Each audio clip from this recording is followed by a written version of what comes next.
थाने कपड़े फाड़ के थाने चली जाती है कि मेरा जो ससुर है वो मेरे साथ नाजेबा हरकत करता है।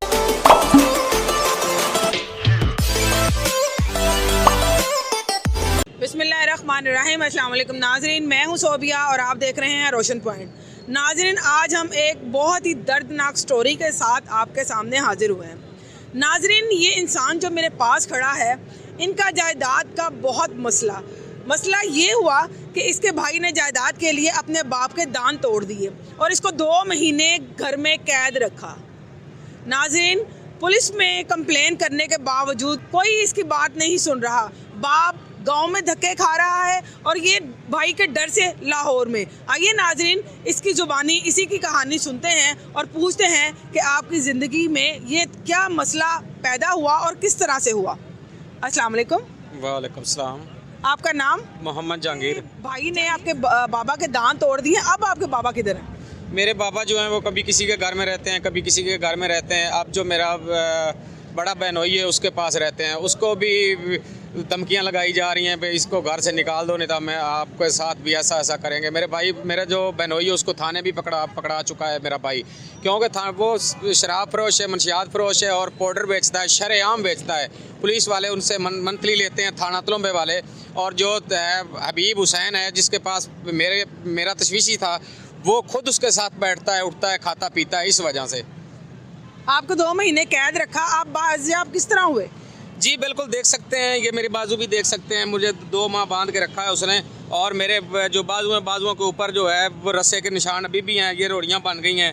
ये मेरे दोनों बाजू के ऊपर बहुत उसने तशद्दुद किया। मुझे 2 माह तक उसने बांध के रखा और मारा भी, ये देख सकते हैं ये। और ये मेरे सर के ऊपर उसने कुल्हाड़ी का वार भी किया, ये देख सकते हैं।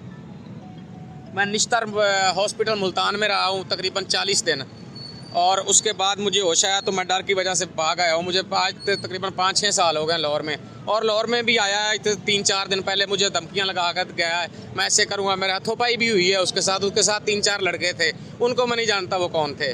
तो यहाँ पे भी मुझे नहीं जीने दे रहा, वहाँ पे वालिद को नहीं जीने दे रहा। मुझे तो समझ नहीं आ रही अब मैं कहाँ जाऊँ, खुदकुशी कर लूँ या क्या करूँ, मुझे कोई समझ नहीं आ रही मैं कहाँ जाऊँ। आपने रिपोर्ट दर्ज करवाई? जी बिल्कुल, मैंने थाना तलुम्बा में रिपोर्ट भी दर्ज करवाई है। और तशवीशी का नाम है हबीब हुसैन, उसका फ़ोन नंबर भी आप देख सकते हैं। ये जो कंप्यूटर स्लिप देते हैं वो भी आप देख रहे हैं, ठीक है। अखबार के ऊपर मेरे वालिद ने लिखवाया आकनामा लिखवाया है कि अखबार पे दिया है कि इसको मैंने बेदखल कर दिया, यानी कि जायदाद से आग कर दिया है। उसके बावजूद भी वो घर के ऊपर 1 कनाल का घर है, उसके ऊपर भी कब्जा करके बैठ गया है। 6 मरले हमारी जो ज़मीन है उसके ऊपर भी वो कब्जा करके बैठ गया है।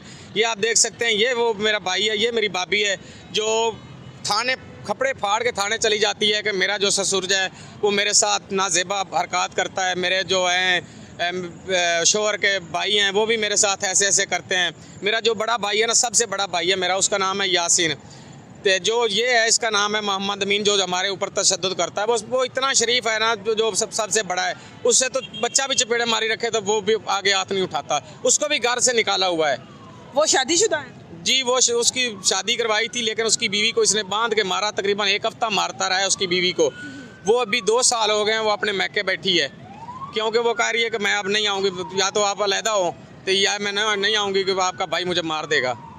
तो वो उस बच्ची ने, आपकी भाभी ने कंप्लेन नहीं करवाई? नहीं, वो डरती है, क्योंकि साफ ज़ाहिर है थाने वाले तो हमारी बात नहीं सुनते, तो साफ ज़ाहिर है वो इस वजह से डर जाती है। तो आपके ख़ानदान में कोई ऐसा बंदा या आपके ख़ानदान वाले इस बात को ख़त्म नहीं करवा रहे या आपकी सुनते नहीं हैं? नहीं, वो अभी तो मैं फ़िलहाल नाम नहीं लेना चाहता। वो मेरे जो ख़ानदान वाले हैं वो उसके ज़्यादातर साथ हैं। वो यानी कि हमारा पूरा जितना भी ख़ानदान है ना, पूरा ही आप तलुम्बे थाने में जाकर देख सकते हैं, तलुम्बा थाना रौती पीरमाल में जाकर देख सकते हैं, थाना मियाँ चन्नू सदर में जाकर देख सकते हैं। मेरी पूरे जो है ना रिश्तेदार, उनके सब के ख़िलाफ़ पर्चे दर्ज हुए हैं और दरखास्तें दी हुई हैं। इतनी वो शराब, दिन रात शराब बेचते हैं ना, मैं कोई बंदा सोच भी नहीं सकता। उन्होंने शरेआम भट्टियाँ लगाई हुई हैं। तो क्या आपके ख़ानदान वाले सभी उनके साथ मिले हुए हैं? उनको क्या उनसे मुफाद है? या क्या कहता है वो बंदा जो आपकी सुनवाई नहीं हो रही, हालांकि नज़र आ रहा है कि किस तरह आपके बाजुओं पे ज़ख्म है, आपके सर पे ज़ख्म है, आपके बाबा के दांत टूटे हुए हैं, किस तरह से वो बंदा ज़िंदगी बुढ़ापे में बसर कर रहा है? अच्छा, वो क्यों उसके साथ है? अभी मेरे पास रिकॉर्डिंग भी मौजूद है। वो धमकियां दे रहा है, मैं ऐसे कर दूंगा, या आप बहनोई को पकड़वा दें या ऐसे करवा दें। एक बहनोई मेरा जो लाहौर में रहता है, उसका मैं अभी नाम नहीं लूँगा, वो समझ जाएगा जब देखेगा। तो मैं तो उसके आगे हाथ जोड़ के कहता हूँ कि वह हमारे मामले में ना आए, क्योंकि उसके घर हमारी बहन है। एक मेरा बहनोई और है, ठीक है, उसको भी मैं हाथ जोड़ के कहता हूँ कि उसके पास भी हमारी बहन है, क्योंकि हम तो लड़ नहीं सकते, क्योंकि हम बहनोई को मारेंगे तो सीधा बहन को मारेंगे, इस वजह से हम चुप हैं। उससे भी हाथ जोड़ के अपील करता हूँ कि लिहाजा बराए मेहरबानी करके आप हमारा हक लेके दे दें। अगर हक नहीं लेके दे सकते तो आप हमारे झगड़े में ना आए। यानी कि आपके बहनोई भी आपके भाई के साथ मिले हुए हैं? जी बिल्कुल, मेरा एक बहनोई है जो बिल्कुल सीधा साधा, जो सबसे बड़ा है, मेरी सिस्टर का यानी कि मियाँ हस्बैंड, तो उसके ऊपर भी वो आए थे तकरीबन 4 दिन पहले। चोरी का उसने यानी कि वकूआ ऐसा बनाया है कि इसने ये चोरी की है, ये वो बेचारा कभी किसी की माचिस की तीली नहीं उठाता। जब वो किसी की जिसकी चोरी हुई थी वो उसके पास गया है, उसको कहता है कि मेरे बहनोई ने ये काम किया है। तो जब बहनोई को बुलाया गया पर पंचायत में, तो उसके बाद वो झूठा हो गया, यानी कि मेरा भाई झूठा हो गया। उसको पंचायत में बुलाया, उसने कहा मेरे पास रिकॉर्ड हैं, मेरे पास सबूत हैं। परे वालों ने बुलाया है जो हमारे इलाके का यानी कि है सी वडेरा, तो उत्थे मेरा भाई नहीं आया। मेरे बहनोई ने कहा मैनू जिथे मर्जी सफाई ले लो, यानी कि पिंडा ज़्यादा होंदा भी सफाई दे दो, भाई तुम सफाई दे दो, तुम पाक साफ दिया कर, मस्जिद चले जाओ या किसी दरबार दे चले जाओ। मेरे बहनोई ने कहा भी मैनू तुम जिथे कहते हो, मैं मेरा एक पुत्र है, मैं अपना पुत्र चुक के अपने दरबार कहते जे मस्जिद कहते जे मैं चला जाना वा, मैं इस काम दे मुलविस नहीं। तो ऐसे इस तरह दियाँ शरारतां करता है। पुलिस में भी चले गए हैं, आपके पास रिकॉर्डिंग्स हैं, आपके पास सारे सबूत हैं, बाप उसको जायदाद नहीं देना चाहता, तो पंचायत में ये बात नहीं हुई?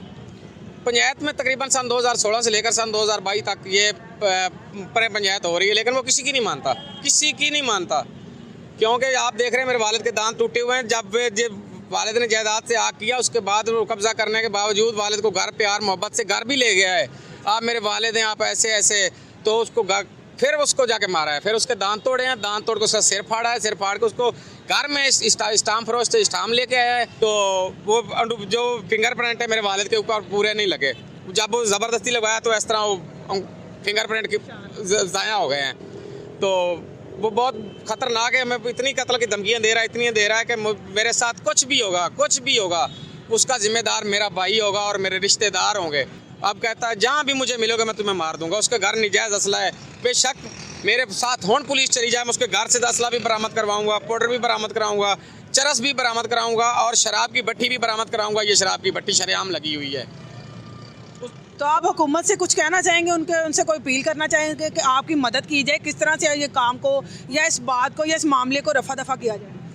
जी मैं तो यही कहता हूँ कि मैं तो मुसलमान हूँ अल्हम्दुलिल्लाह। मैं ये अभी भी कहता हूँ कि मेरा जो भाई है ना, वो उससे मुझे डर भी इतना लगता है। मैं वहाँ पे रहना नहीं है, मेरा जो यानी कि मरला 2 मरले 10 मरले या 2 कनाला भी मुझे आएंगी ना, तो मैं वहाँ से बेच के कहीं और घर बनाऊँगा, ठीक है।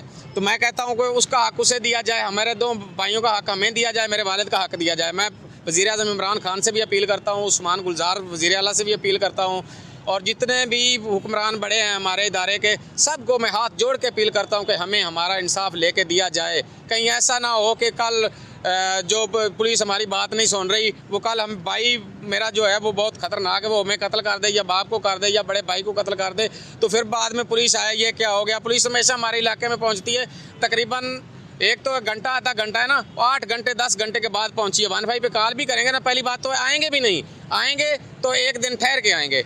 जब वो भी कहेंगे थाने से फ़ोन आएगा भी आप थाने में आए, तो फिर आपके साथ जाएंगे, आपका इशू तो कोई है नहीं। ख़वातीन व हज़रात, मोहम्मद जहांगीर की कहानी आपने सुनी, सुन के बहुत दुख हुआ कि हमारे पाकिस्तान की पुलिस इतनी नकारा हो चुकी है कि वो एक बंदे की, एक बूढ़े बाप की आवाज़ ही नहीं सुन रही। थाने में जाया जाता है तो थाने में ये बात करके भगा दिया जाता है कि जाओ इसको हॉस्पिटल लेके जाओ, यहाँ पे आने की इसकी उम्र नहीं है। जब बेटा बाप की नहीं सुनेगा, उसका दांत तोड़ देगा, सर फाड़ देगा, अगर वो नहीं सुनेगा तो किसके पास जाया जाएगा। मेरी आपसे यही गुजारिश है कि इस बंदे की सुनवाई हो। 7 साल से ये कभी कहीं पे कभी कहीं पे धक्के खा रहा है।